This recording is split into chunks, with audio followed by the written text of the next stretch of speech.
谁敢动我老婆分毫，我让他下地狱！顾真香，赶紧把人给我带走！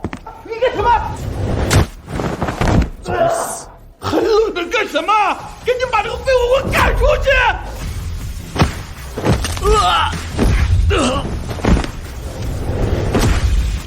出家伙上！老公小心！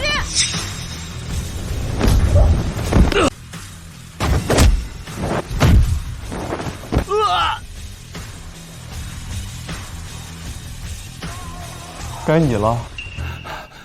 你龚占强，我告诉你啊，你要得罪了我，你在整个海燕你就待不下去了。威胁我，让我待不下去。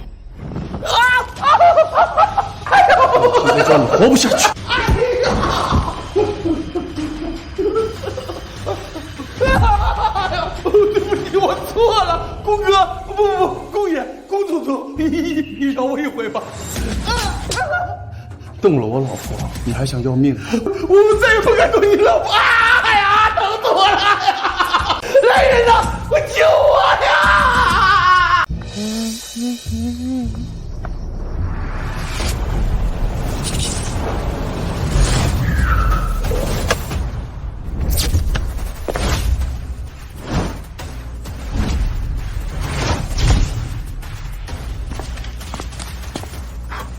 商界之王卫龙，核心总督赵海，海燕第14家家主封侯，活死人一胜叶塔拜见教父。拜见教父。赶紧起来，别让别人看见了，我不想让我老婆知道我的身份。快！艾麦不可一日无主，求教父大人回归，重掌艾麦。求教父大人重掌艾麦。这件事情以后不要再提了。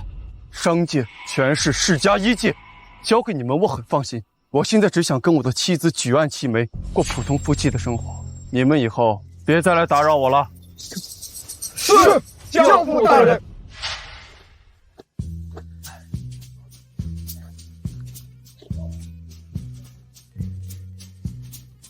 龚占香，二姐夫，还真是桑宁家的耙耳朵呀！你手里拿的，不会是女人的内裤吧？你一个大男人居然给女人洗内裤，你真够窝囊的。不窝囊，给老婆洗内裤应该的。哼，我就没见过这么怕老婆的。怕老婆怎么了？怕老婆的男人啊，家庭才和睦。老婆，我马上就洗完了。二姐夫，你们少管我们家的闲事好不好？谁愿意管你家的事儿啊？我是来告诉你，明天爸生日，他请了镇首富刘富贵，他让你家这个耙耳朵不要去。他请了刘富贵，跟我有什么关系？爸生日，我肯定要跟我老公一起去的。你懂什么？人家刘首富前几年就表示对你有意思，现在他老婆死了，爸的意思是啊，趁着这次生日，让他再见见你，撮合一下你们。姐，你胡说什么啊？我是有老公的。就是，桑宁是我的老婆，你们别乱来啊！你个窝囊废，给我闭嘴！你一个大男人，每天只会洗衣做饭带孩子，让一个女人赚钱养家。我们桑家的脸都被你们两个丢尽了，你怎么不跳进河里把自己淹死啊？省得祸害别人。够了，二姐，我就喜欢我老公这样的。你们俩要是看我们两口子不顺眼，那么就当不是一家姐妹，以后别再联系就行了。就是，我们不在乎别人的眼光，只要我们夫妻二人过得开心就够了。你们开心就够了。明天爸生日，你送得起一件像样的礼物吗？只怕我送的礼物会惊掉你的眼珠。好了，老公，别理他，我们走。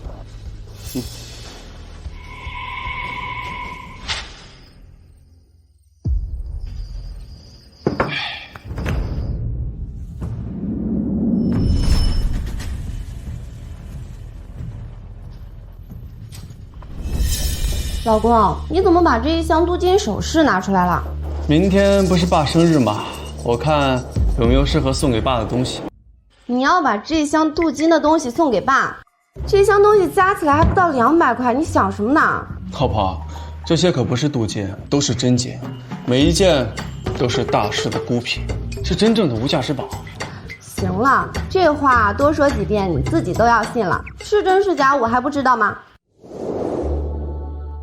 老婆，这些都是真的，我可从来都没有骗过你。好，好，好，不论真假，这些东西都是你送给我的，不许再送给别人。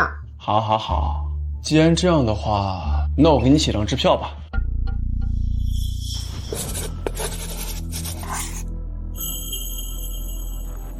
明天一早，你拿着我写的字去安麦旗下的世界银行找行长王福景，让他带你挑件礼物。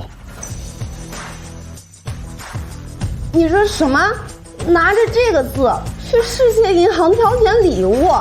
你说什么？拿着这个字去世界银行挑选礼物？对啊。哎，老公，以后不要再开这种玩笑了。安麦掌管世界经济和权势，是我们普通人这辈子都接触不到的势力。我要是真拿着这张纸去世界银行，我还有命回来吗？哪有你说的那么夸张呀？明天爸生日，我想帮你忙。好啦，你就不要再耍这些幼稚的小把戏了。我知道男人嘛都要面子，今天还被二姐说了一顿，你不要往心里去。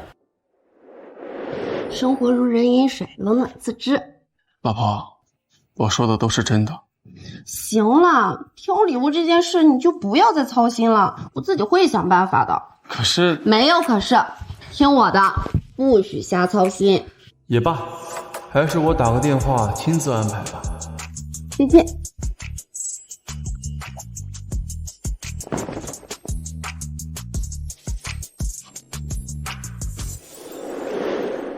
爸爸妈妈又亲亲抱抱去高高去了吧？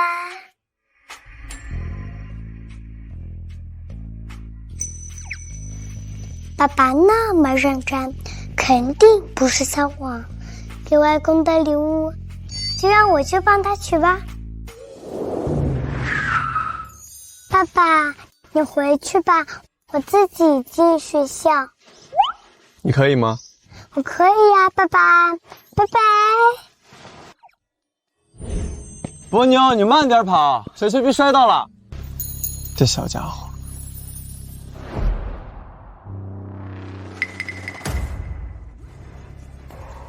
林峰，今天中午12点，你准备50箱上等的光良酒，送到6义中路桑家。是，教父，我即刻亲自安排。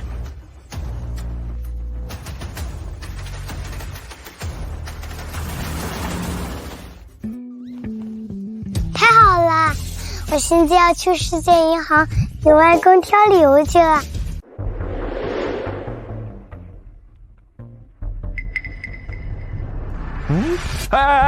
哪来小屁孩？知道这是哪儿吗？我知道呀，这是安麦旗下的世界银行。你知道这是安麦旗下的地盘，你还敢往里闯？你不要命了？可是我爸爸就是让我来这儿挑礼物的。嘿，你看，这是他写的字。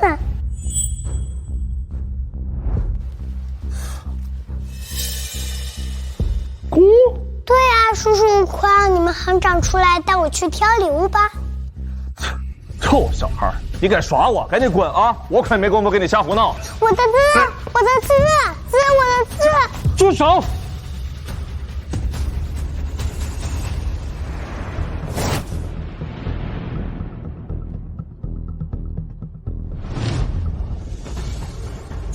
教父，这是安麦教父的字。不对，这是我爸爸写的字，你还给我。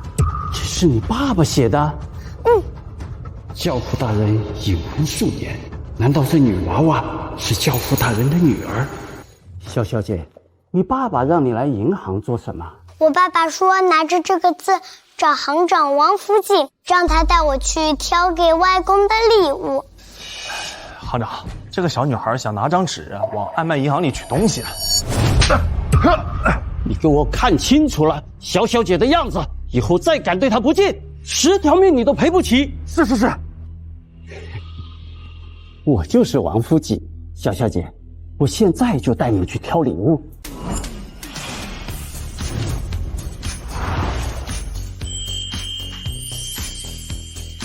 萧小姐，这是各种玉石翡翠，各色钻石，各色珍珠，您看看要挑些什么带回去。行长伯伯，你叫我波妞就行了，我也看不懂，还是钻石闪亮耀眼，就钻石吧。好，那波妞小姐，您要多少？书包装满吧。哦，好，好，好，这就给您装。恭喜恭喜！东西东西，不是看您爸，爸，这是我们给您准备的寿礼，和田玉如意一个。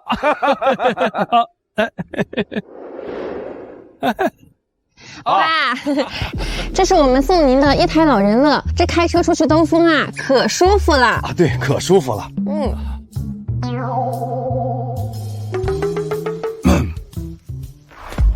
爸，这是我们送您的教父最爱的酒，限购特供的2瓶光良酒，正好今天都是自家亲戚、自家人，我们一起喝点。是啊。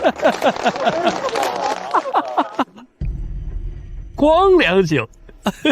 听说教父大人啊，为了与民同乐，将在不久放开限购，价格还很亲民。但是现在这还是有钱买不到的好酒，哈哈哈！这些礼物啊，都送到我的心坎上了。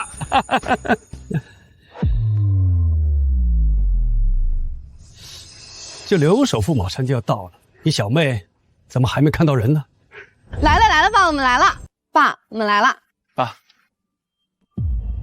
老四啊，你可算是来了，爸刚才还念叨着你呢。老四不是特地告诉过你不要带龚占霄来吗？一会儿刘首富就来了。好了，少说一句。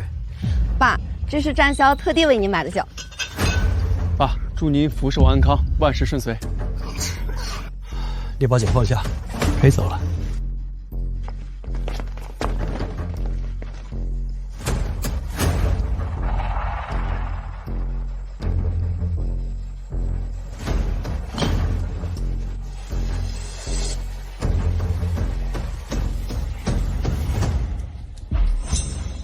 爸，我们是特地来给您过生日的。哼，这2瓶酒不会是妹夫你从半年生活费里省下来的吧？我和桑宁虽算不上富贵，但也不至于清贫至此啊。哼，你成天围着赵太孩子转，1分钱不赚，整个家就靠三宁撑着，你还不好好过日子，净想着装脸，就不知道疼老婆。我真搞不明白老幺都看上你什么了。爸，只是2瓶酒而已，我们没有充面子。再说了，我和占霄也不是没钱，只不过是今年的钱都在项目上。得了吧，老幺，你家总共有几个钢镚儿，我们谁不知道啊？二姐，你少看不起人了，我们家的钱都在项目上，这是事实。下消息了，咱们关门过日子，自己开心就好，不需要向任何人证明。再说了，今天是爸爸过寿，咱们不要闹得不开心啊。那小子，你不要两面三刀了。老幺就是跟了你这个废物，才变得这么虚伪，张口闭口公司、投资、项目，主张大家都是傻子。爸，我没有虚荣，我说的都是真的，而且我们现在挺富有的。真的？微真吧，但凡有40%的真，你们2口子啊，就不至于拎着2瓶二锅头来了。是啊，老幺。就连我们今天带的也是2瓶光良酒。像你啊，要是嫁给像刘首富这样的老公，那你今天给爸送的东西比这二锅头还翻10倍不止。刘首富这么好，你自己去嫁。你这么多年过去，你怎么还是不听人话呢？我为什么要听？我老公就是最好的，往年家里任何大事都是我和占霄出钱出力，你们吃了拿了，怎么说了就忘记了。得了吧，往年你们能办得那么轻松顺利，都是因为我老公是暗卖的人。什么？二姐夫是暗卖的人？你以为呢？而且我还跟权力巅峰的暗卖教父说过话，你们桑家的过去、现在和将来都是依附于我。二姐夫竟然是暗卖的人，怪不得我的公司像开了挂一样。别信他，暗卖那样严苛的组织，二姐夫这样的进不了。对，你说的对，暗卖教父那种云端化身的大佬，怎么可能跟姐夫对话？太假了。桑宁，你们2口子少他妈在那蛐蛐我，真要是把我惹急了，小心我动用暗卖的势力让你们消失。得了吧，姐夫，人家暗卖是正义组织，又不是黑道，不会随便让人消失的。够了！就算你二姐夫不是暗卖的人，但他1年能赚几百万，他能给你二姐体面，哪像你啊，长这么个男人。我找的这个男人怎么了？他爱我护我，结婚6年从来没让我受过半分委屈。爱我一如初见。因为他挣不到钱，只能为你煮饭带孩子。桑宁，他不哄着你，谁赚钱给他花？老姚，你是我们家学历最高、长得最好看的，偏偏你嫁了一个最穷、最没出息的耙耳朵。够了，我不许你们这么说他。不生气，我来解决。啊，3位姐姐、姐夫，我呢确实每天只会围着灶台、老婆孩子转，我也确实没挣什么钱，但是我有家底呀。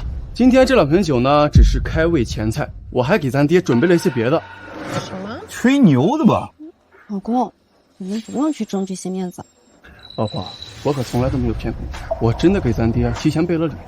你准备了什么？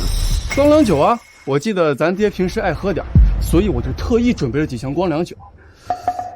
看这时间，应该也快到了吧。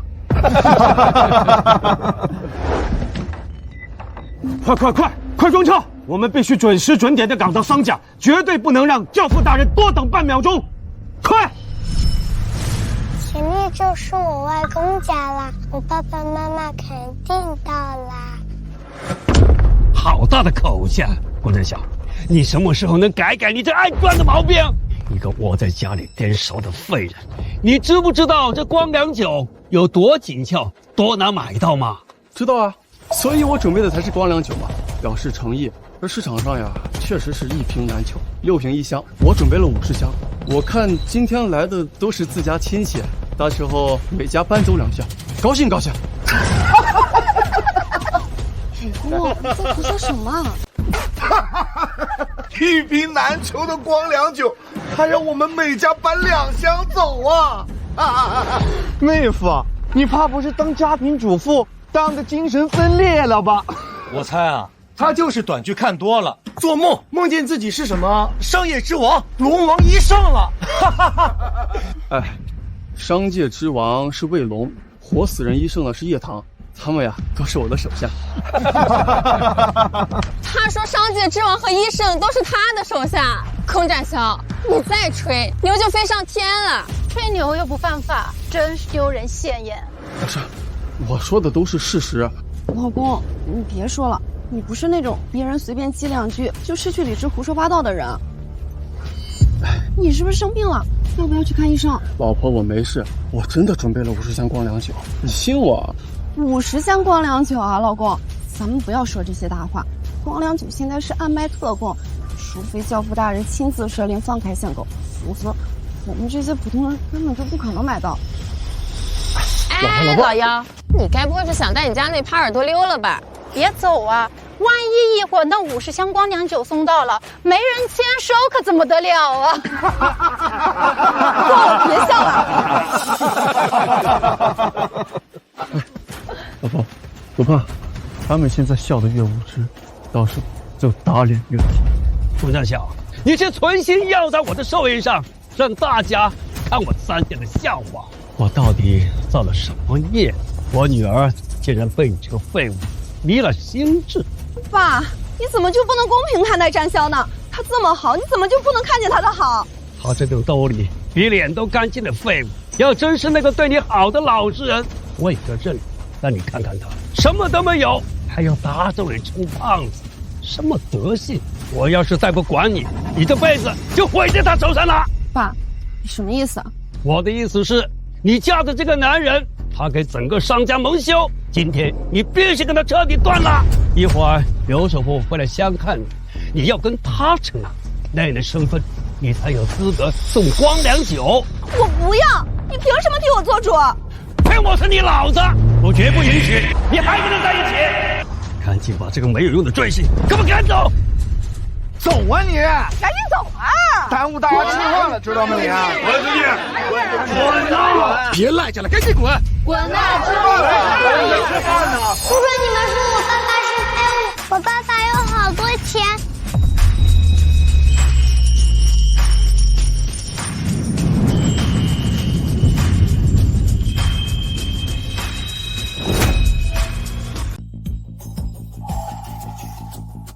外公，我爸爸才不是废物，这些钻石都是我爸爸的。小屁孩，你哪里找来的演员呢？他们才不是演员，他们是行长伯伯派过来护送这些钻石的。钻石送到了，你们都回去吧。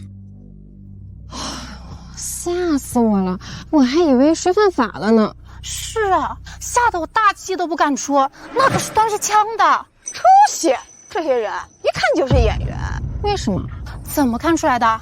非法持枪啊，那可是要坐牢的，还能不是演员吗？有道理，差点就被骗了。我说呢，波妞一个小孩子，竟然有警卫端着枪来保护。波妞，你刚刚说这些是什么？钻石啊？波妞开玩笑的，怎么可能是钻石呢？小孩子胡说八道，大家别当真啊！妈妈，不对，这些就是钻石。小小年纪学会说谎了？我没有说谎，外公，这些就是钻石。波妞，今天是外公的生日，你不要捣乱。妈妈，我没有捣乱，我拿着爸爸写的字去世界银行给外公取的礼物。你爸爸开玩笑逗我们玩的事，你还真信了？简直是胡闹！三弟，你还不赶紧让这妇女撵走！爸，蜗妞她也只是想送您礼物，您就看在她一片孝心的份上，就别跟小孩子一般计较吧。是啊，爸，蜗妞才5岁，她哪知道什么是钻石啊？肯定是她那个没本事的爸爸教的。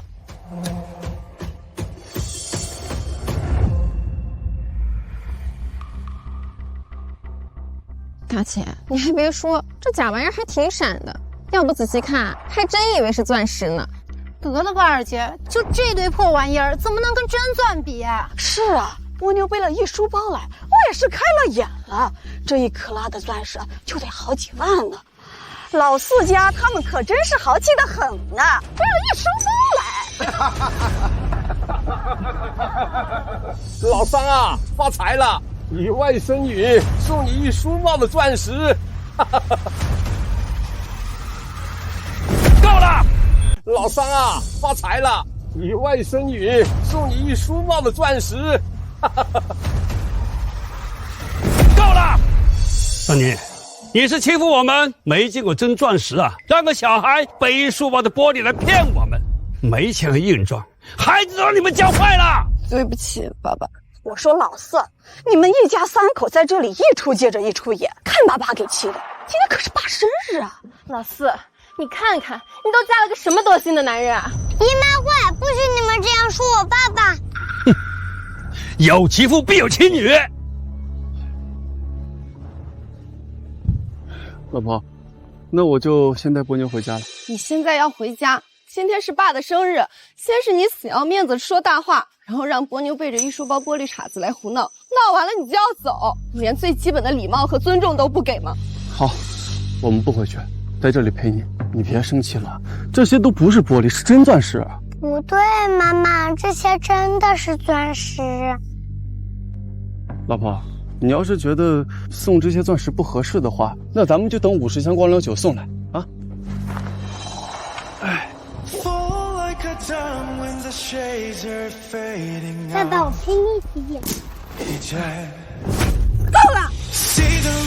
爸爸，我陪你一起演。够了！老婆，你怎么了？妈妈，你怎么了？龚占霄，我嫁给你是看中你人好，够真诚，能踏实过日子。我不在乎你有没有钱。老婆，我知道你更愿意过平静安稳的生活，所以我配合你，一切都以你为主啊。可是你现在为什么变得这么虚荣？你在家里说说，我就当你是哄我开心了。今天倒好，你传统女儿来陪你一起演戏。我怎么会串通孩子一起演戏呢？那这是钻石吗？当然是了，老婆，你信我。你要我信你？你要我信这一书包的玻璃渣子是钻石，整整一书包钻石？他们真的是钻石啊！老婆，我可从来都没有骗过你啊。龚占霄，虚荣装逼暂且不提，可你是波妞的爸爸，你要做好言传身教，别把女儿带歪了。妈妈，你别凶爸爸，以后爸爸的话不要什么都信，好吗？不好，爸爸不会骗我的。老婆，你跟波妞说这些做什么？好了，你别生气了。你要是觉得这些不是真钻石，那他们就不是。我认错，别生气了嘛，好不好，老婆？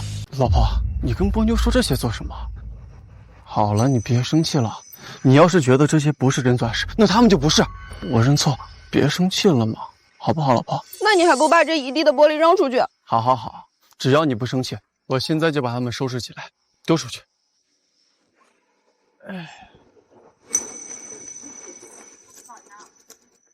还要给爸爸道歉？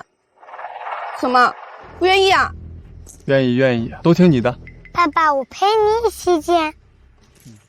蜗牛真乖。老三啊，这姚女婿没钱他还爱装，又是个怕老婆的软骨头，只可惜伤您啊，鲜花插在牛粪上。桑家的脸都被这废物丢尽了。老幺，你还要带着你的帕尔多老公在这儿演吗？二姐昨天特地去提醒你，今天不要把这个人带来，你就是不听。现在好了，闹了这么大的笑话，真是丢死人了。不许你们这样说我爸爸。没事的，波妞，让他们说。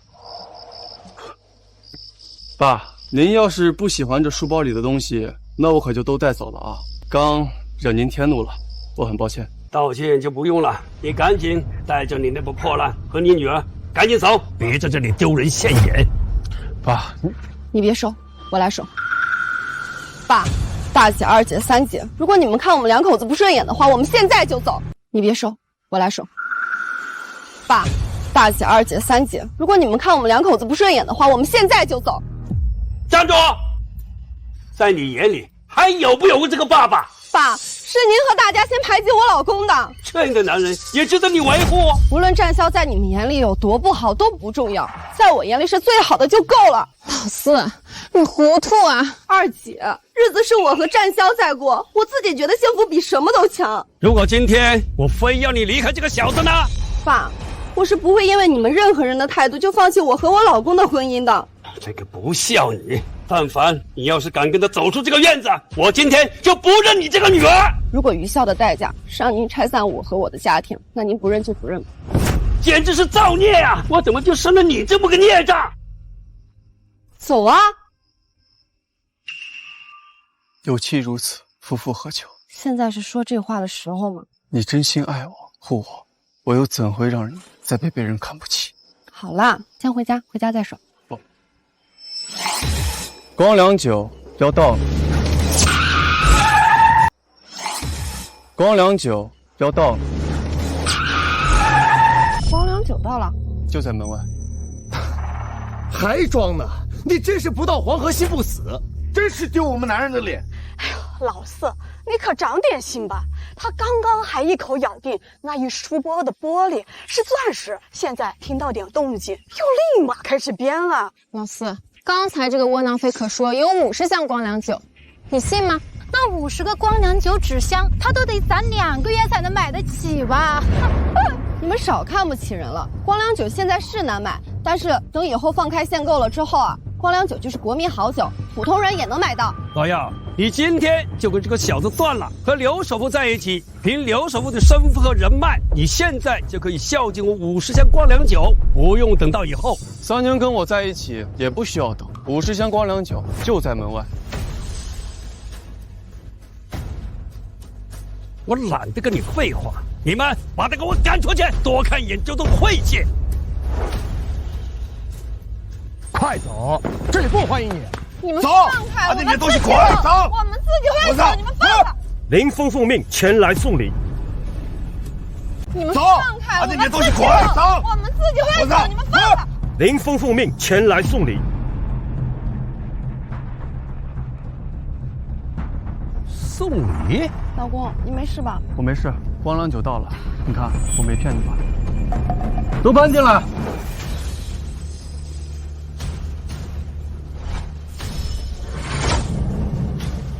这么多，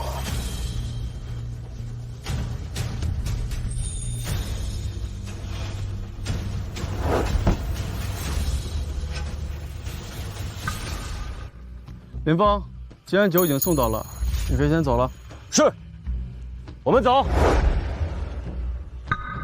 你真把50箱光良酒弄过来了？你哪来这么多钱？我没花钱，一个朋友的，还有渠道，今天也算是帮了我一个小忙吧。还真有酒啊！打开看看，我不信一个整天围着灶台转的主妇能买得起50箱光良酒。我来看。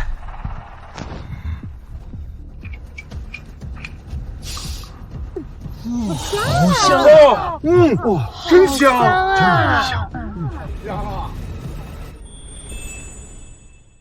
和自己人喝光良酒，光良酒邀您观看下集精彩。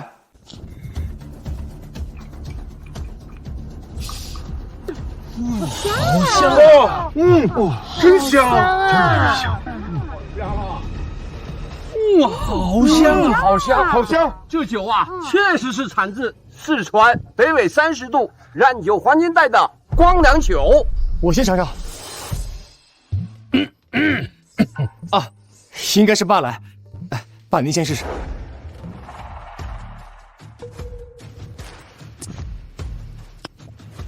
入口舒服，绵雅浓香，余味悠长，好酒，好酒啊！好香，好醇，好酒啊！我也尝尝。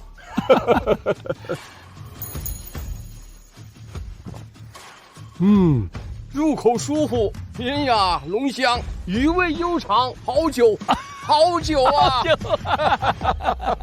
真酒，当然是真酒。爸，现在50箱光良酒就摆在这里，现在你应该相信我们战销没有说大话骗你了吧？真没想到，最没本事的人送了我50箱光良酒。限购的酒，50箱光良酒，哪个渠道买的？你们不会真的相信这50箱酒是这个窝囊废送的吧？二姐，我老公到底哪里得罪你了？你要这么针对他？桑宁，你家有几个钱，你不清楚吗？你扪心自问，你们家买得起这50箱光良酒吗？我们家啊，现金是不多，可是我老公有人脉啊。我老公说了，这些光良酒啊，是他一个朋友送的，人家有渠道，内部渠道。我活这么大，就没听说过光良酒有哪个渠道能送50箱。哦，那可能就是你孤陋寡闻了。我老公啊，就是有人脉，人家就是有渠道。我活这么大，就没听说过光良酒有哪个渠道能送50箱。哦，那可能就是你孤陋寡闻了。我老公啊，就是有人脉，人家就是有渠道。胡说！我可是按卖的人，像我这种有身份又有经济实力的人，从来没听说过普通人能有渠道可以一下买50箱光良酒。所以老公，你也觉得这50箱酒来路不明，有问题，是不是？老家的，这么说，这50箱光良酒我不能收了啊？不，爸，我不是这个意思，我只是好奇他究竟是怎么做到的。二姐夫，你在这儿拱火，你到底想说什么啊？桑宁，你别跟护犊子的老母鸡似的，说你男人一句，你又跳出来咯。我护着我自己的老公，我有什么错？不生气，不生气。老四啊，你那朋友到底是什么来路？这个酒可是限购的，50箱到底是怎么来的？其实啊，没你们说的那么复杂，就恰好是光良酒的代理商。别说这50箱光良酒了，整个海盐市的光良酒都得从他那里过。大人物呀！哎呀，这不算什么，一个酒商而已。酒商？其实啊，没你们说的那么复杂，就恰好是光良酒的代理商。别说这50箱光良酒了，整个海盐市的光良酒都得从他那里过。大人物呀！哎呀，这不算什么，一个酒商而已。酒商？一座城的渠道源头商可不是普通的酒商。不，可以了。我说的都是事实。我怎么就这么不相信你说的话呢？无所谓，你信不信？哎，我信。这个兄弟能帮你这么大忙，想必你们关系应该很铁吧？有机会啊，介绍姐夫认识。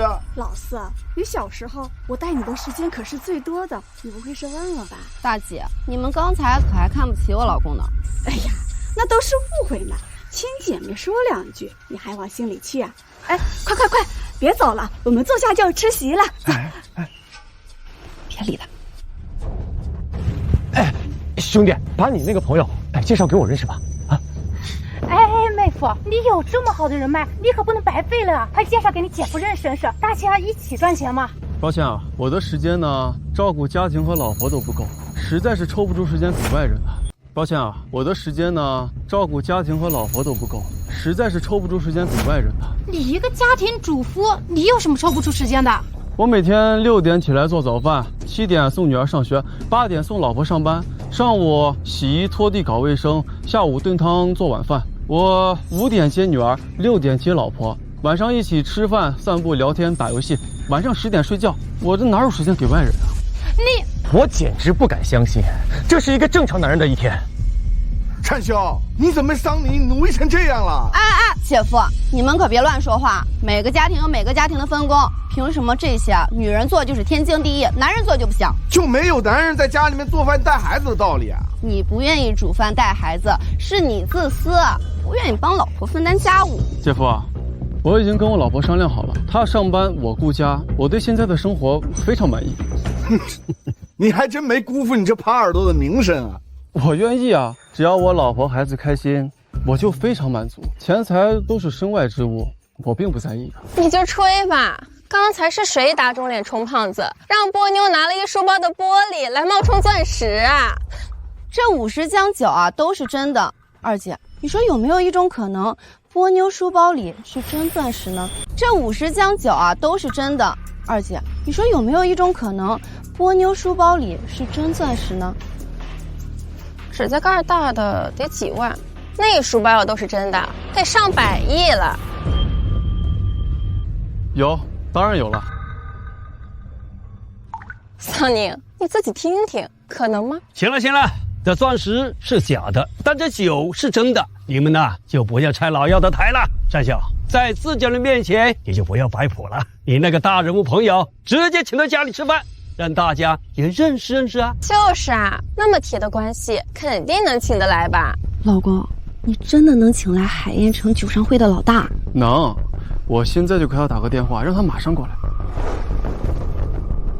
林峰，6义中路桑家，马上过来。是，教父大人。你真的能请来那个大佬？一定能。没想到我们3家还能请到这样的大贵人。爸，一会儿刘首富就来了，您别忘了，他可是奔着老四来的。刘首富40多岁了，还死了2个老婆，他配得上你妹妹吗？桑老头，你竟敢说我配不上你女儿？刘首富40多岁了，还死了2个老婆，他配得上你妹妹吗？桑老头，你竟敢说我配不上你女儿？哎呀，刘首富，您终于来了。对呀，刘首富，就等着您开席呢。桑老头，当初可是你求着我来相看你家小女儿，现在你又说这话。我说这话怎么了？你一个40几岁的老东西，还想相看我们这3年，做你的春秋大梦去吧？桑老头，你疯了吧你？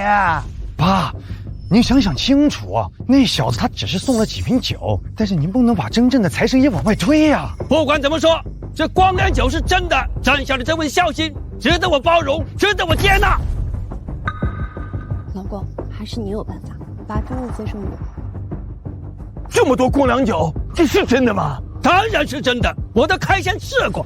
这些酒都是他送的，他怎么可能有这样的人脉啊？人不人脉的不重要，重要的是这份孝心。我们也怀疑过，但这耙耳朵说这是本市酒商老大送他的。什么？大家都听我说，你们都被骗了。我们也怀疑过，但这耙耳朵说这是本市酒商老大送他的。什么？大家都听我说，你们都被骗了。什么？刘首富，你别在这儿挑拨离间，这些酒我们已经验过了，是正品。3年说的对，我亲自验过，战孝送的酒绵雅浓香，余味悠长，纯得很。桑老头，我没有说这酒有问题，我是说这酒不是他送的。不是他送的，那是谁送的？当然是我送的了。什么？是你送的？刘首富送的？你胡说，这酒明明就是我老公送的。本市酒商会的老大是我们战校的朋友。胡说八道！海燕市名酒商会的会长林峰，那可是我的贵人。林峰？刚才我老公打电话的就是林峰。等林峰来了，这酒是谁的一清二楚。你们是什么蝼蚁呀？还给林会长打电话啊？他随便说一说，你们就信了？也就骗骗你们这帮没见过世面的穷亲戚了。哎，刘首富，我可是从头到尾都相信的是您。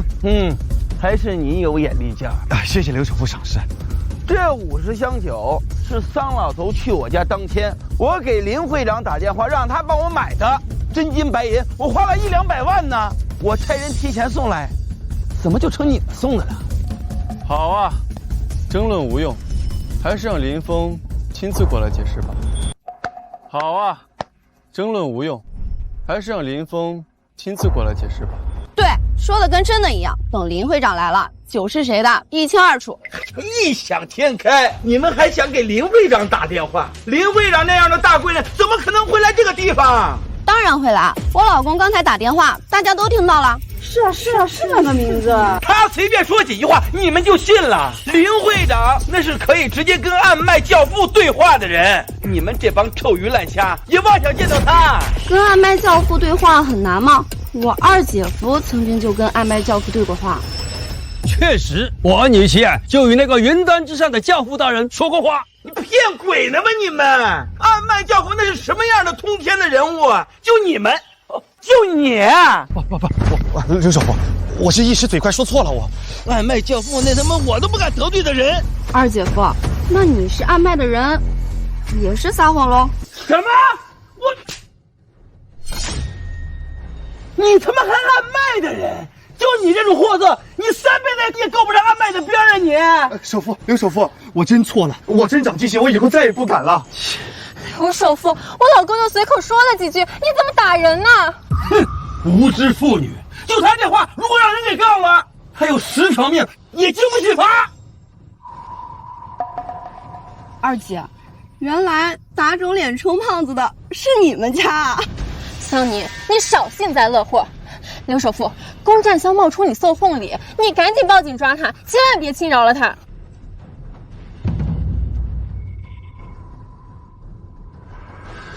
二姐，这刘首富是你什么人啊？他说什么你都信？人家再怎么样也是个首富，大家都认真想想，到底是刘首富的话可信，还是这个废物的话可信？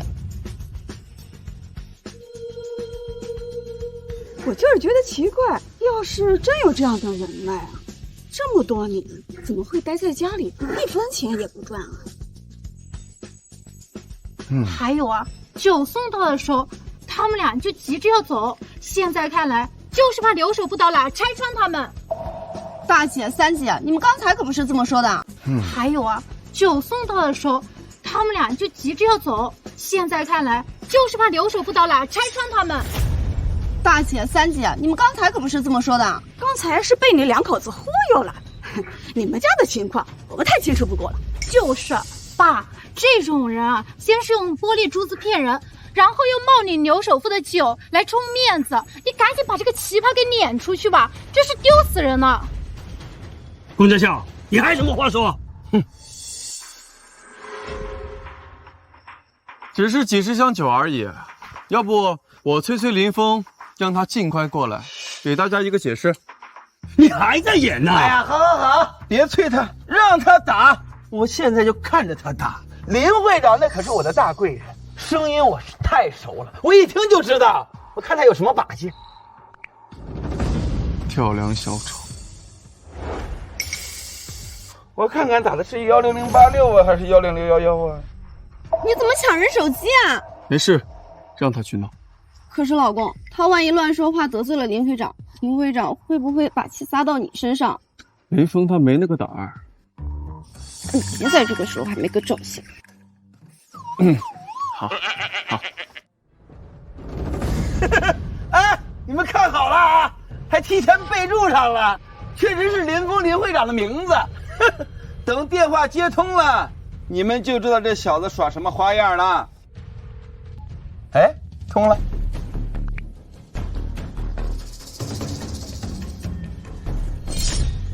教父大人。哎，通了。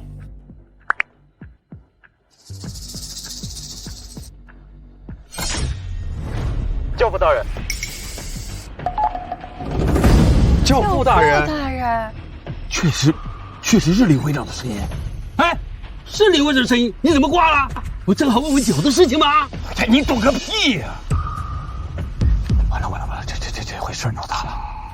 哎，李富贵，你怎么了？你说话呀！刘首富，怎么了？这穷小子从一开始就气定神闲，难道他真是什么隐藏的大人物？手机给我。误会啊，误会。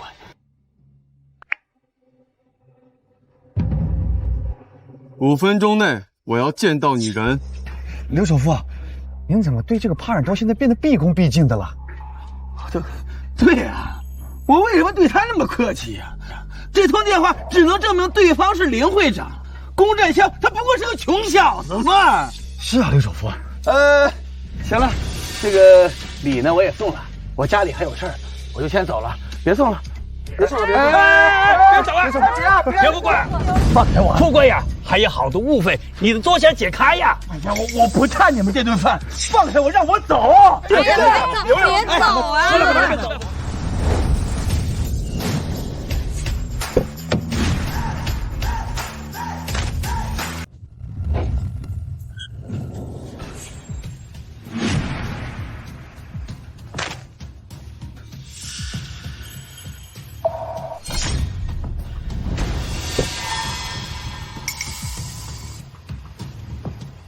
妈妈，那个叔叔又来了。刚才来送酒的那个就是林会长。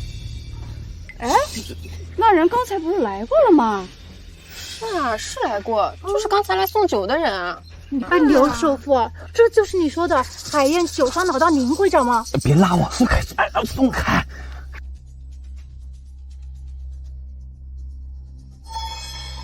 富贵，这林会长没看到你啊？对呀，他直接朝那个帕尔多走过去了。不必拘礼。给大家解释一下，这50箱光良酒怎么就成刘富贵、刘首富送的东西了？什么？哎呀，林会长，您安好啊！还不赶紧给我跪过来，给我老大解释清楚！我这就跪过来。哎，马上跪。那还是嚣张的刘首富吗？看来，龚占霄是个隐藏的大人物呀。林会长，我对于您的敬仰犹如滔滔江水，连绵不绝，天地。废什么话？解释清楚！说说吧，这50箱光良酒怎么就成你送的了？林会长，我对于您的敬仰犹如滔滔江水，连绵不绝，天地。废什么话？解释清楚！说说吧，这50箱光良酒怎么就成你送的了？我刚才我是一时糊涂，胡说八道了，我错了，我该死，我错了，我该死，我知道我有罪，我错了，我该死，我错了。他的酒你都敢冒名顶替，还不赶紧给我滚！我这就滚，我现在滚。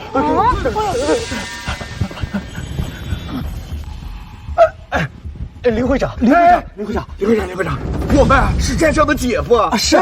你好，你好。老大，他们不熟。既然事情已经解释清楚了，那我们就先告退了。忙去吧。我们走。林会长，林会长，林会长，林会长。老姚，你有这么好的人脉不介绍给我们，你也太自私了吧！就是，太自私了。是的，都别说了。龚占霄，你到底是什么人物啊？对呀，老四，你到底是什么人啊？老公，你是不是还有什么很厉害的身份没有告诉我？对呀，老四，你到底是什么人啊？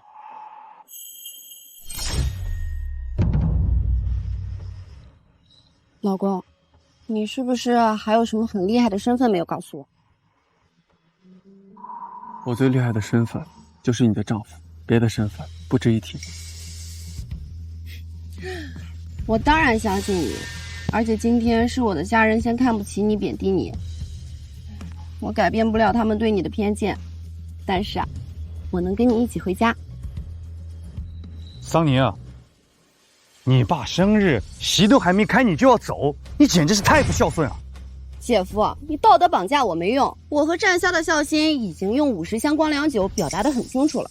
老四，你要是现在走，就是不把爸放在眼里。够了！他们要走，就让他们走。你们一个个的说话不经过脑子，现在得罪人了，就嫌三言两语，就当什么事没发生。爸，都是一家人，不就说了几句，至于计较那几句话吗？话没说到你身上，你永远都不知道鳄鱼有多伤人。走，我们回家。走吧，娘。哎呀，回家喽！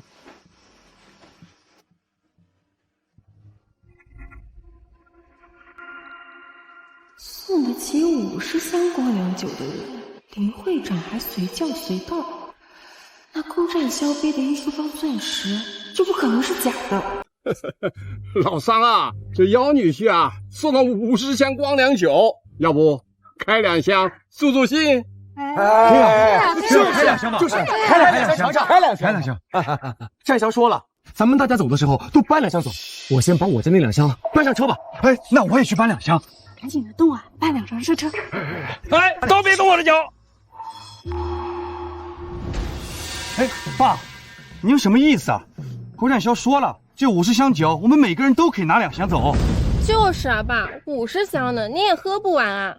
你管我喝不喝得完？我的酒谁也休想动。改天再来拿，今天要是开拿，他们不都得跟着搬？我们的酒凭什么便宜他们啊？啊，对呀，老婆，还是你聪明。哎，今天是爸的生日，都听爸的。啊，对啊，我们开席吧，开席了，来，开席了。开席了。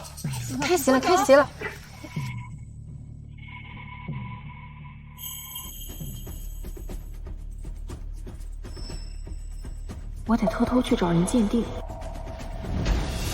老二那么精明的人，绝不会捡一颗玻璃。难道那些真是钻石？我得偷偷去找人鉴定。老二那么精明的人，绝不会捡一颗玻璃。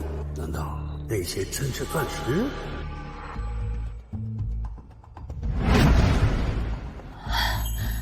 所以这是真钻石？当然是了，我们是最权威的官方质检机构，检测机构是法律保护的。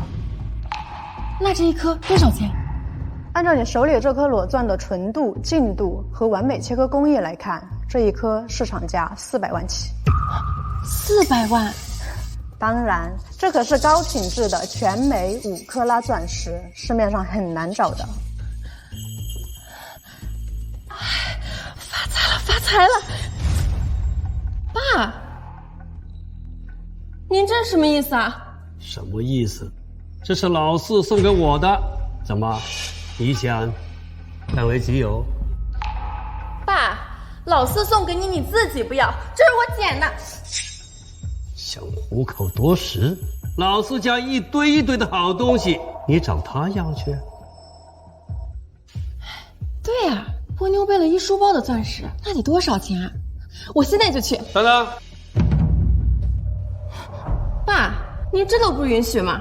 东西在老四那儿，我能拿到是我的本事。这个老四之前给了我不少，我把它当成是镀金的破烂扔了不少。今天我去验证了一下，结果是真货。这个老四之前给了我不少，我把它当成是镀金的破烂扔了不少。今天我去验证了一下，结果是真货。是真金？真金。那要是这么说的话，我想起来了，老四家有一个百宝箱，里面都是龚占霄给他的各种镀金首饰。那要这么说来的话，里面都是纯黄金。钻石是真的，黄金肯定也是真的。那要是这样的话，那一箱的东西要都是我们的。爸，我们下半辈子还愁什么啊？龚占霄或许是一个什么隐藏的大佬，我很后悔，为了刘富贵那个一毛不拔的东西，得罪了真正的财神爷。爸，桑尼也不见得真的跟咱们生气了，他那么孝顺，咱们啊主动给他个台阶，主动服个软，关系就好啦。也对，老四向来是嘴硬心软。走，我们现在就去，免得夜长梦多。走。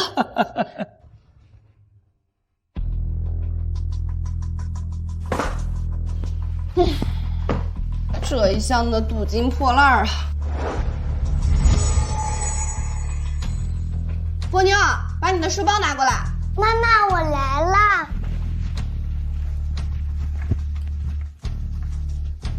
波妞啊，你爸爸说要把这一书包亮晶晶的破烂留给我们玩，你要留下吗？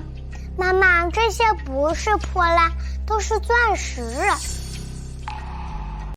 波妞啊，你爸爸说要把这一书包亮晶晶的破烂留给我们玩，你要留下吗？妈妈，这些不是破烂，都是钻石。好，是钻石，是钻石，我说错了，行了吧？这百宝箱里的东西啊，都被你爸买的这些不值钱的东西填满了。哎，妈妈，你不喜欢，为什么不卖掉？虽然妈妈不喜欢，但是啊，这些都是你爸爸买的啊，都是你爸爸的一片心意。哎，对了，你爸爸呢？在和那个林叔叔说话呢。林会长，那得好好招待一下。教父大人，那个刘富贵需要把他彻底解决掉。不用，小小蝼蚁掀不起什么风浪。老公，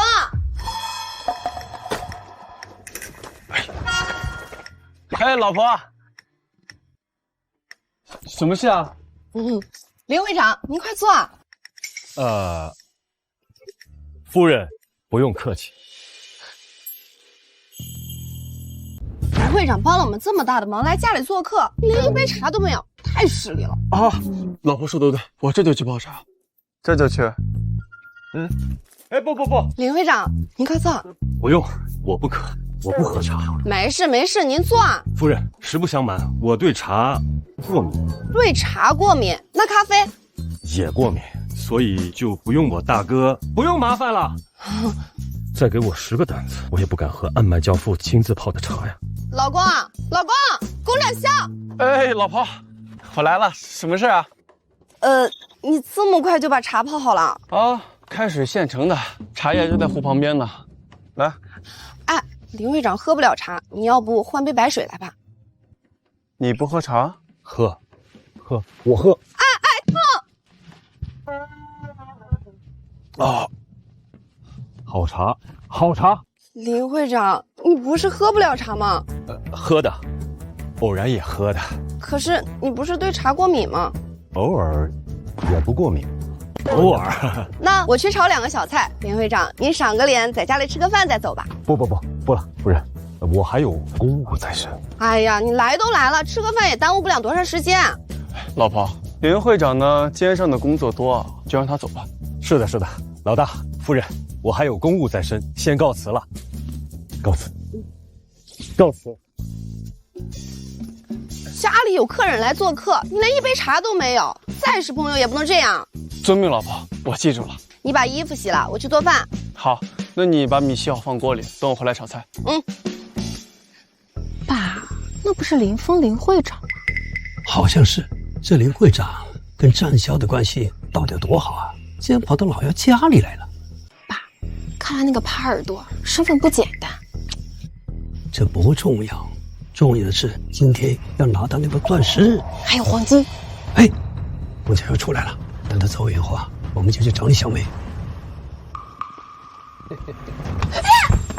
小妹，你干嘛？泼水？怎么碍着你了？小妹啊，你该不会还在生气吧？你看我和爸都主动来找你了，你就别那么小心眼了呗。爸，你怎么来了？那天你跟战霄没吃饭就走了，我很过意不去呀。我后来想了想，那天我和你姐姐们说的话确实过分了。我晚上是辗转反侧，睡不着啊。我在想，我们父女俩的隔阂啊，还得是我这个当爸爸的主动一个积极的态度。小妹啊，自家人哪有隔夜仇啊？是不是？你们是来求和的？真是太阳打西边出来了。是啊，小妹，就那几句话的隔阂，你就别往心里去了呗。3年，这事要是过去了，就让我们进去坐着说吧。爸，虽然战霄在您生日会上送了50箱光良酒，但是你们不要误会，他现在依然还是那个围着老婆孩子转的家庭主妇，所以你们不用忽然改变态度。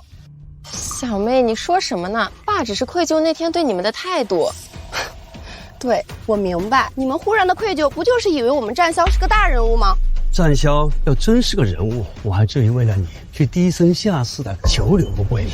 爸，你别偷换概念。您嫌占乡没钱，没办法在金钱物质上孝敬您，所以你就自作主张，在我感情婚姻稳定的情况下，把我推给刘富贵。你为了自己的利益受了委屈，跟我有什么关系啊？怎么跟你没关系啊？爸做这一切不都是为了你吗？你们究竟还要拿着为我好的旗号，做多少伤害我的事儿？三娘啊，天底下有哪个父亲不希望自己的孩子好啊？占霄这些年，但凡赚了1分钱，我也不会说什么。就是他一个大男人，成天洗衣做饭，这哪会有出息啊？我是不希望你的日子过得抠抠搜搜，亲戚朋友看着你绕道走。三娘啊，你是我的女儿，我还不希望你好吗？小妹啊，嫁汉，穿衣吃饭。你看你找的那个男人，是能养得了你吃，还是养得了你穿啊？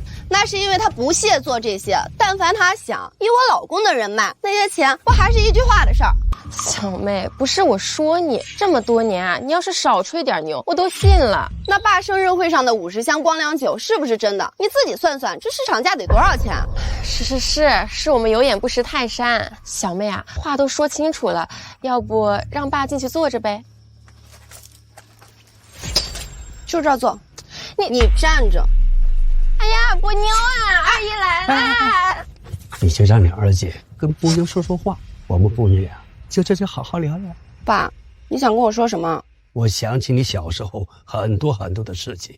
你妈妈走得早，我为了你就没有再娶过。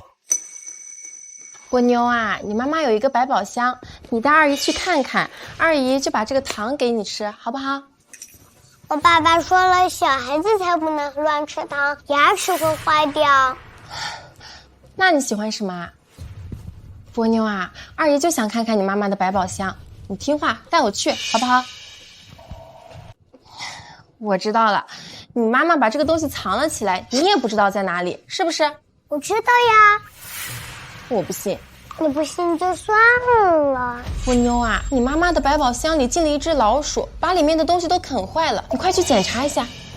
阿姨，你以为我还是3岁小孩吗？二姐，你来到底干什么？直说吧。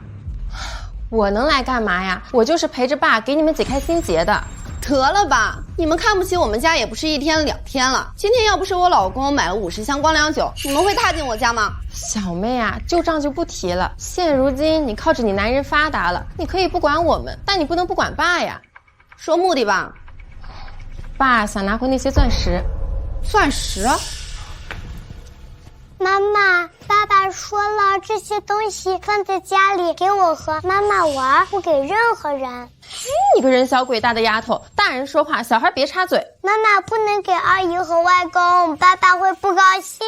波妞说的对，虽然那些都是些不值钱的东西，但是也是波妞爸爸的一片心意，在你们看来懒得都看一眼，但是我却很珍惜。是，你们的爱情无价，你们的爱情值万金。我听说妹夫送了你一个百宝箱，拿出来给我看看呗。没什么好看的，都是些破烂儿。三娘，你给你二姐看看吧，我们难得来一趟。是啊，你给我看看，我回去比照着买个同款。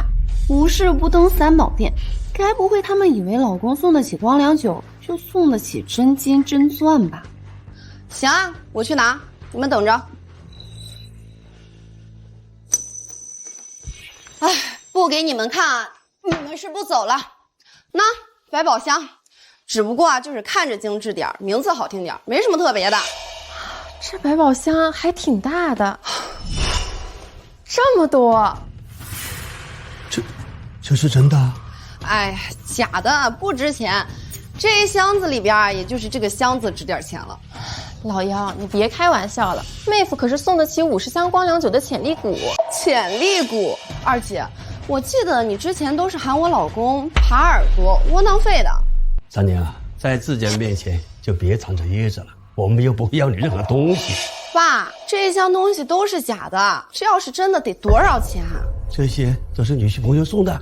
这些酒啊，是正好有一个朋友干那一行，但这是金子，谁会送这么多金子啊？有道理。这百宝箱里的东西啊，但凡有一件是真的，都值得上把锁。没给他上锁，就是因为能让波妞随时拿出来做手工。手工？哦，学校幼儿园布置的家庭作业，要锻炼小孩子的动手能力。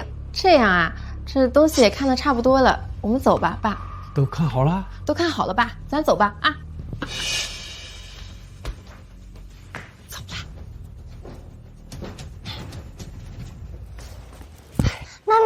看见二姨拿百宝箱里的东西，怎么没有阻止啊？我要是阻止了，他们会一直惦记着咱们家百宝箱的宝贝。给他了，不是更惦记了吗？不，他们啊一定会拿去鉴定。哎，等他们知道这些都是假的，就会彻底打消来烦我们的念头啦。哦，我好像明白啦。快收拾起来，别让你爸看见。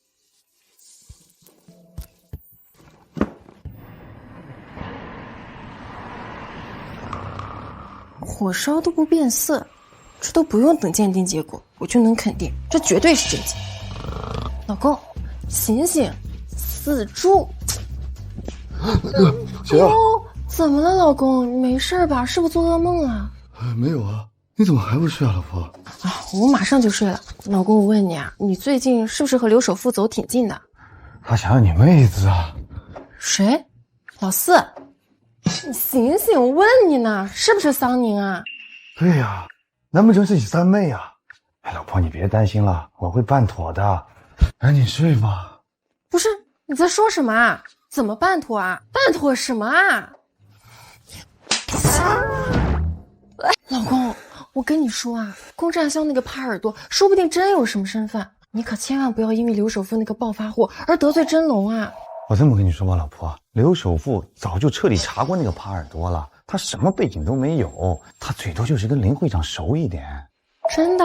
当然了，我还能骗你吗？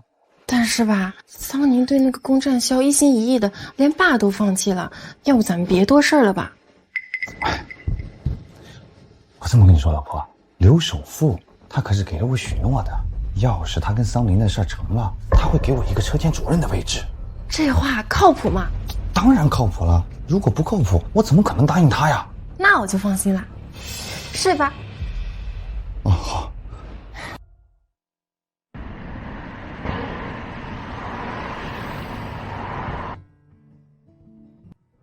好想喝奶茶，可是为什么这么多奶茶店排队的人都这么多？好，老婆，我去买。好吧。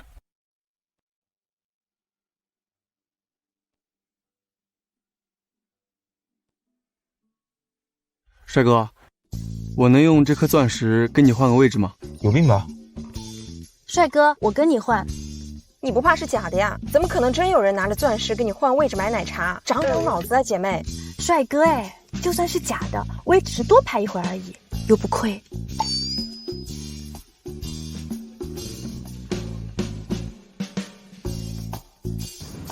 又沾花惹草。这个奶茶不买也罢，还是别让老公买了。丹宁，先生你好，你的奶茶。谢谢啊。老婆，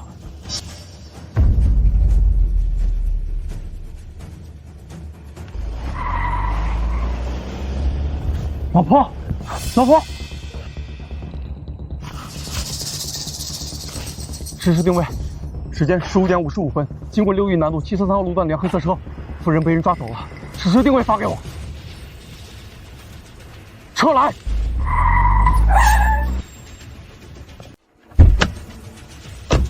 先往前开，夫人被人带走了。是。谁吃了雄心豹子胆了，竟然敢动暗脉教父的夫人？哎，轻点儿，钱不想要了？刘首富对他可稀罕得很，又没磕着碰着，没事儿。喂，老婆。喂，老公，我跟你说，桑宁的镀金首饰我拿去找人看了。镀金的？哎，等你老公发财了，给你买个真金的。不是真不真金的事儿，是这东西。那大师说啊，仅此一件，上面还有暗脉编号。暗脉呀，老公，你说公占萧那个耙耳朵不会和暗脉有什么关系吧？那不可能，他要是能跟暗脉扯上关系，他至于受这么多人的窝囊气吗？不管怎么样，保险起见，你不要乱来啊！我跟你说，那个刘首富虽然有钱，但跟暗脉比，他就是个沙子。哎呀，行了，你一个女人家插手老爷们的事干什么？挂了。喂，坏了，这狗男人肯定动手了，我得赶紧给爸打电话。教父大人，劫持夫人的车就停在刘富贵家。加速，跟我老婆，我让他们见不到明天的太阳。哎呦，我的小美人儿，你终于来了！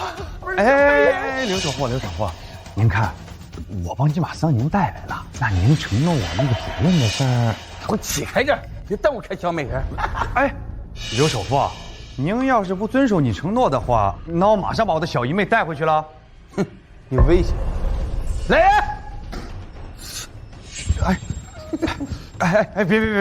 哎，刘首富，咱们以后就是一家人了。您大人不计小人过，消消气。你说的对，以后我们就是一家人。放开！哎呦，小美人，像这样的小美人就得配我这种有钱又有身份的男人嘛。这几年真是便宜龚振霄这个废物了。教父大人，前面拐过弯就到刘富贵家了，再快一点！是。小美人，你终于来了！滚开！让我亲一口，亲一下。呸！我老公马上就来了，他不会放过你的。你老公？你认为我会怕那个废物吗？桑宁，你好好看看清楚你在什么地方。要是不想遭罪的话，你就老实听话。你怎么跟桑宁说话呢？对不起。桑宁啊，你姐和我都是在帮你。你说什么？我姐也知道你把我绑这儿来了。那当然了，你想想啊，你要是嫁给刘首富，对我们所有人都好啊。闭嘴！我老公马上就来了，他不会放过你的。你说你那个窝囊废老公，此时此刻他不知道在哪条街找你呢。等你跟刘首富生米煮成熟饭，自然会告诉他的。姐夫，你简直丧心病狂！行了，别再废话了，赶紧把小美人给我弄床上去，我现在就要当新郎。哎，对。不要，老公，龚振霄，救我！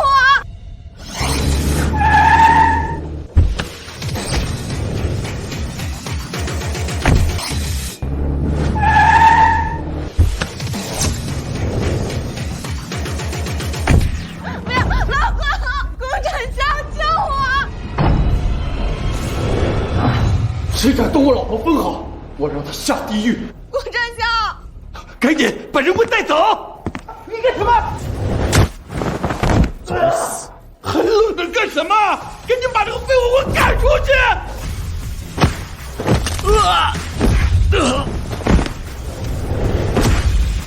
出家伙上！老公小心！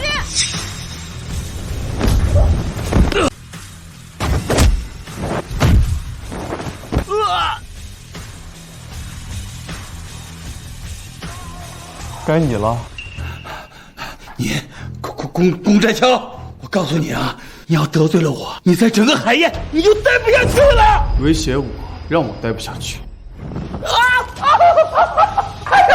现在让你活不下去。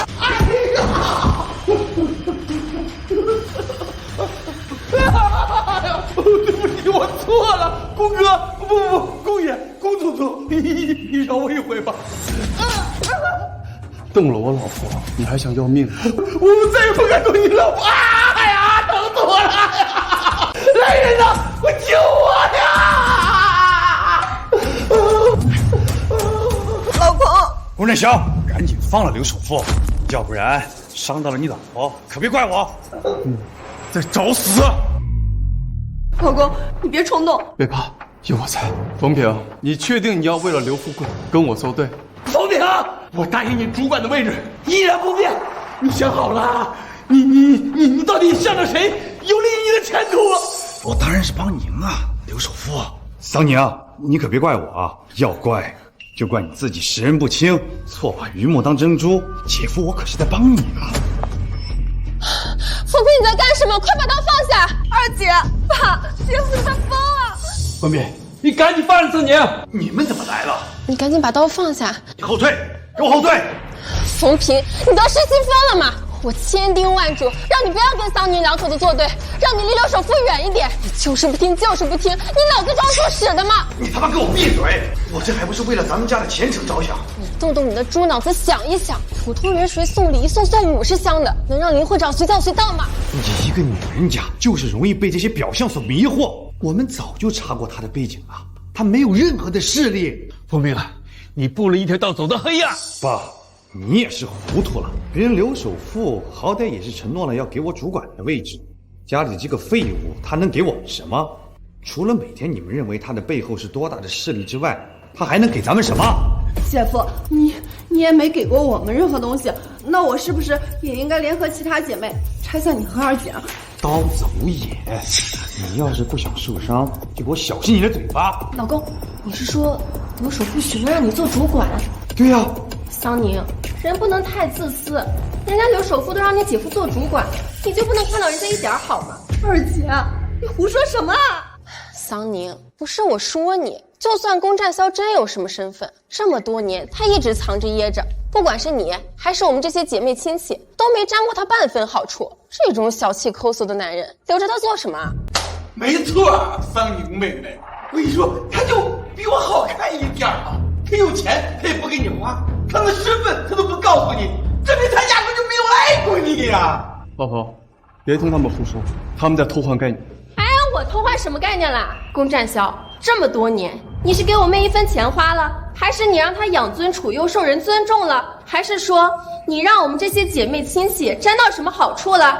二姐，那你们也没有给过我们这些亲戚和姐妹什么好处，凭什么羊毛都只在我们家身上好？嘿，你这个拎不清的猪脑子，老娘这是为了你好。我告诉你，一个男人肯为你花钱，他不一定爱你；但是一个男人要是不肯为你花钱，他100%不爱你。哎，二姐，按照你这个理论，只要舍得为桑宁花钱，我就是爱他。可你又怎么知道我从来没有为他花过钱呢？你浑身上下掏得出5块钱吗？这些年来，我偶尔搜罗些珍贵金饰，每一件都有市无价，也只是桑宁从来没有明确表示过他喜欢什么，不然上天入地、天涯海角，我也全部为他搜罗而来。火烧都不变色，这都不用等鉴定结果，我就能肯定，这绝对是真金。我竟然忘了，百宝箱里满箱子的金饰。你家那一箱镀金的破烂儿，整个海晏市都知道了。还有你那一书包玻璃弹子，这才几天啊，就忘了。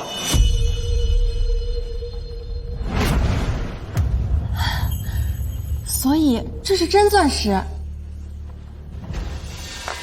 当然是了，我们是最权威的官方质检机构，检测机构是法律保护的。那这一颗多少钱？按照你手里这颗裸钻的纯度、净度和完美切割工艺来看，这一颗市场价400万起。400万？当然，这可是高品质的全镁5克拉钻石，市面上很难找的。发财了！老公，那些都是真的。什么是真的？黄金是真的，钻石也是真的。你在瞎扯什么呀？那些破烂和玻璃，那种天文数字级的财富是多么值钱啊！用脚趾头想都知道，怎么可能是真的？怎么就不能是真的呢？林会长，您来了！你看，哎呦！老大，您怎么能纵容这些人这么轻贱您呢？不爱，也只是看在我老婆桑宁的面子上。林会长，您怎么又来了？姐夫，我老公跟林会长的关系可不一般，你得罪了我老公，就是得罪了林会长，你还不放开我吗？老公，没事的，老婆，没事的，没事的，老公在的。我一点也不怕，老公，我知道你一定会来救我的。你好大的胆啊，竟敢顶撞他！你知道他是谁吗？老公，没事的，老婆，没事的，没事的，老公在的。我一点也不怕，老公，我知道你一定会来救我的。你好大的胆啊，竟敢顶撞他！你知道他是谁吗？林会长，我也是被胁迫的，请您一定要明察呀。还好我早有准备，提前攀上了生野之王卫龙。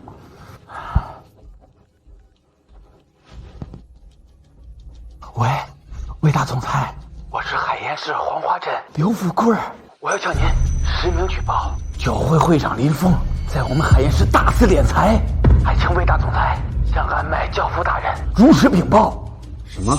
安麦明文规定不允许搜刮半点民脂民膏。说，林峰此刻在哪儿？现在就在我家黄花镇6义中路188号。正好，和亲总督赵总督也在黄花镇，我们马上赶过来查证。若情况属实，即刻上报教父大人。好，那我就恭候诸位大人到来。哼，林大会长来了又如何？现在教父大人的左膀右臂，四大户人又来，我看你们这帮蝼蚁是活。是疯了吗？居然为了一个外人用刀指着桑宁，那可是我亲妹妹。哎呀，谁知道这个宫战骁这么厉害呀？进来3两下就把刘首富打得满地找牙。我要是再不小小的表现一下，大人不白跑了吗？对吧？来人，关门！我也不怕告诉你们，暗脉的大人物马上就要到了。暗脉，暗脉，刘富贵，暗脉的人向来神出鬼没的，你怎么可能掌握别人的踪迹呢？老子前2天刚结识了暗脉教父大人的左膀右臂，商业之王卫龙卫大贵人。更巧的是，除了商业之王外，和亲总督赵总督也在此地巡查。这2位教父大人的左膀右臂马上就要到了。卫龙和赵海情绪这么强吗？这我也不太清楚魏总和赵总督的行程安排，或许也是公事。老公，我们是不是真的惹上大麻烦了？暗脉的大佬哎！别怕，他们跟你比起来，算不得什么。刘富贵，暗脉的人可不能随意调动，你当我们傻吗？那你等着呀，用不了5分钟，现场有一个算一个，都给我死！刘富贵，你这个阴谋小人，我是信错你了。识时务者为俊杰，张老头，你就该死！爸，别担心，明确有我呢。听说暗脉的手段极端又残忍，要是被暗脉的人狙击，那可哪有活路啊！我还不想死啊！死不了，林会长还在这儿呢。哦，对，林会长，您一定要救救我们呐！暗脉教父在此，卫龙赵海不敢放肆。暗脉教父？不可能吧？你是说教父大人也会亲临？不可能，那可是云端化神的教父，怎么可能来我们这儿？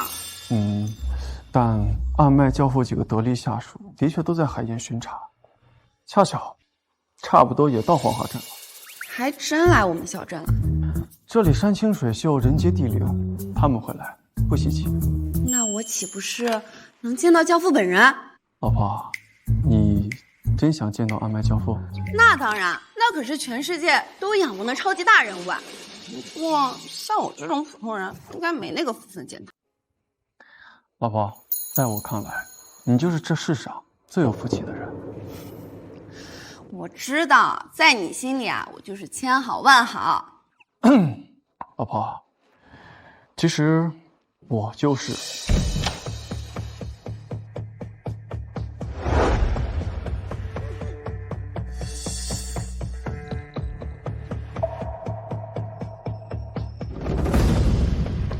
还真来了，是刘富贵真蹦上暗脉的大腿了。老婆不慌，跟你比起来，他算不得什么。你是说和林会长吗？傻老公，你哪知道暗脉的实力有多恐怖啊！现在跑也来不及了。魏总，赵总督，拜见赵总督。起来吧。哎呦，我真没想到2位大人物还真来了，真是令寒舍蓬荜生辉呀！别说那些没用的，你实名举报林峰滥用职权，可有证据啊？有，人证物证都是现成的。林峰为了一个普通人，私自调用50箱酒送人呢，整个黄花镇的人都可以当人证。那物证呢？物证就在桑家呀，桑老头家里整50箱酒堆得满满当当的。总督大人，您要不信，此刻您立刻派人去桑家查，一查一个准儿。岂有此理！来人，马上去6叶中路桑家彻查到底。赵总督，你要查谁啊？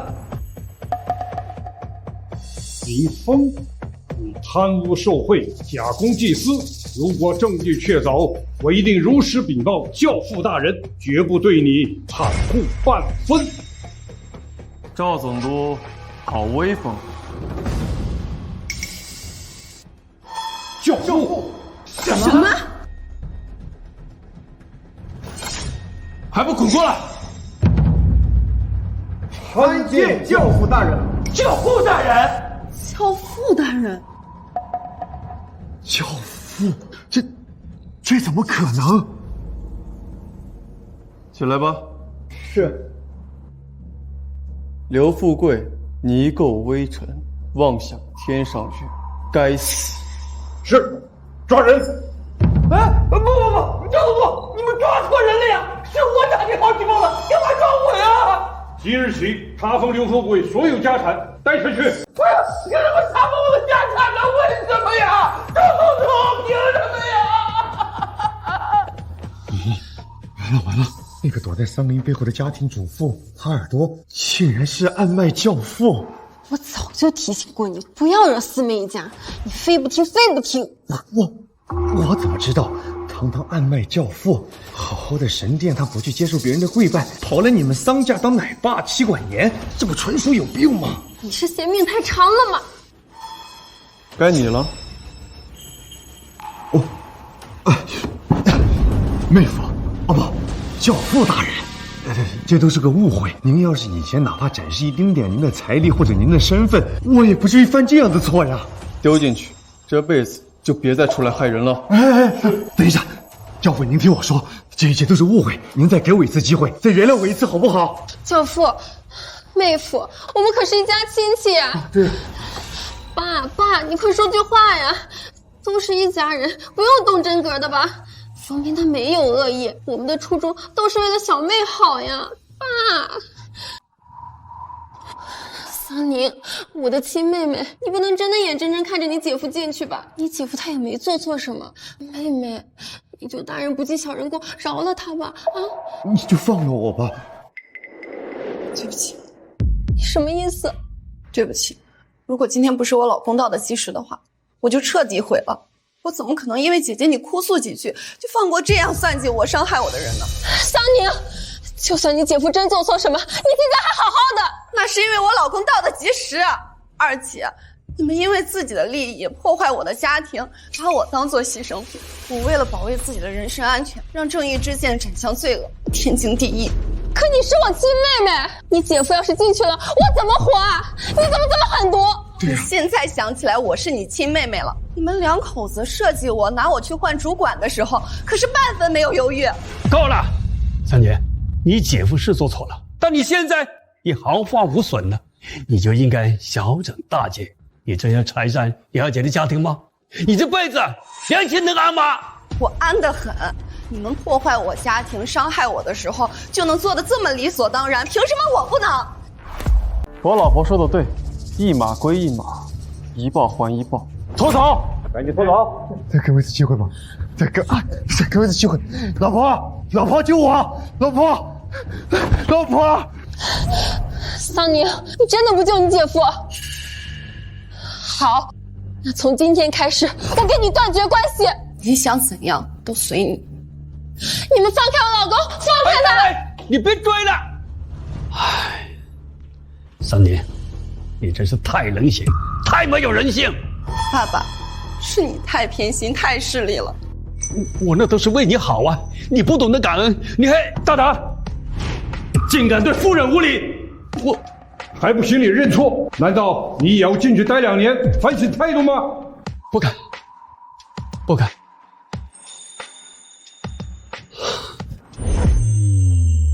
算了，这件事到此结束。三年，四姐妹中，你学历最高，最聪明，我本应该相信你的眼里，可都是我一时糊涂啊！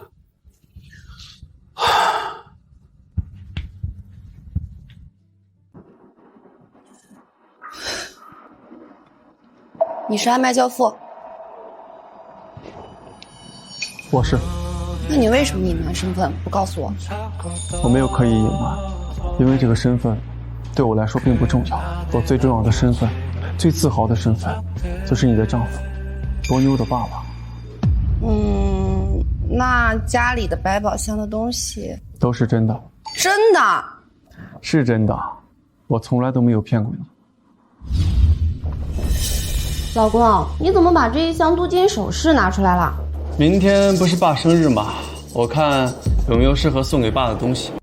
你要把这箱镀金的东西送给爸，这箱东西加起来还不到200块，你想什么呢？老婆，这些可不是镀金，都是真金，每一件都是大师的孤品，是真正的无价之宝。行了，这话多说几遍你自己都要信了，是真是假我还不知道吗？老婆，这些都是真的，我可从来都没有骗过你。阿麦教父是我老公，我这是什么命啊？老大，奶茶。这杯奶茶奶盖化了，我重新排队给你买一杯。让堂堂阿麦教父排队给我买奶茶，我不会被抓吧？不会，就算你想要天上的星星月亮，我也心甘情愿给你家。那倒不用，还是踏实点好。只要你在我身边啊，其他都不重要。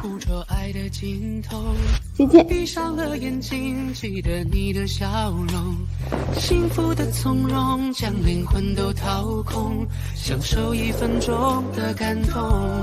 是否爱上一个人，不问明天过后。回家。山明和水秀，不必你有看透。牵着你的手，一直走到最后。